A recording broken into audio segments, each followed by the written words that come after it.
All right, parents, here is part 2 of books for your children at home that might be struggling to make friends, graphic novel edition. Hi, I'm Brianna. I'm a librarian that specializes in youth literature. Youth literature is anything that a child would read between the ages of 0 and 17. Here's a list of graphic novels that I recommend your child reads if they're struggling to make friends. Number 1, Awkward by Svetlana Chimkova. There are 2 rules of surviving middle school.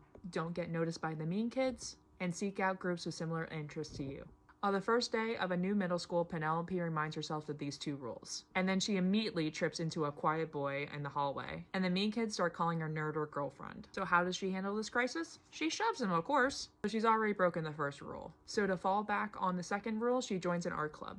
But she can't help but feel bad about the way that she treated Jamie. Things are already awkward between the 2 of them, and to make matters worse, he's a member of her own club's arch rivals, the Science Club. When the 2 clubs go to war, Penelope realizes that sometimes she might have to break the rules to survive middle school. Number 2, Invisible by Cristina Diaz Gonzalez. A must-have graphic novel about 5 very different children who are forced together by their school to complete community service. And they might just have more in common than they think. The 5 students include George the Brain, Sarah the Loner, Diara the Tough Kid, Nico the Rich Kid, and Miguel the Athlete. And when they meet someone that truly needs their help, they must decide whether they're okay with spilling each other's secrets or remain invisible to survive middle school. Doesn't this sound like The Breakfast Club? Number 3, The Cardboard Kingdom by Chad Sell.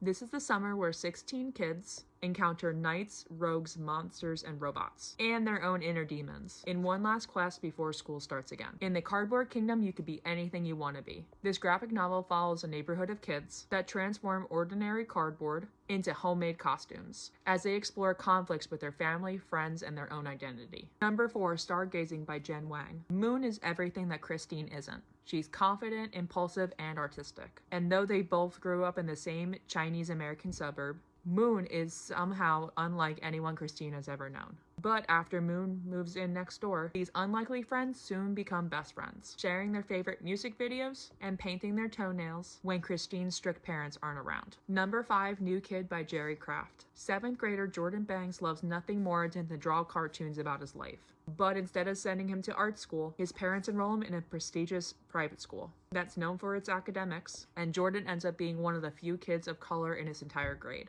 As he makes his daily trip from his Washington Heights apartment to the upscale Riverdale Academy Day School, Jordan soon finds himself torn between 2 worlds and not really fitting into either one. Can Jordan learn to navigate his new school culture while still keeping his neighborhood friends and staying true to himself? And that's my list of recommended graphic novels. Thanks for listening, like and follow for more, and happy reading!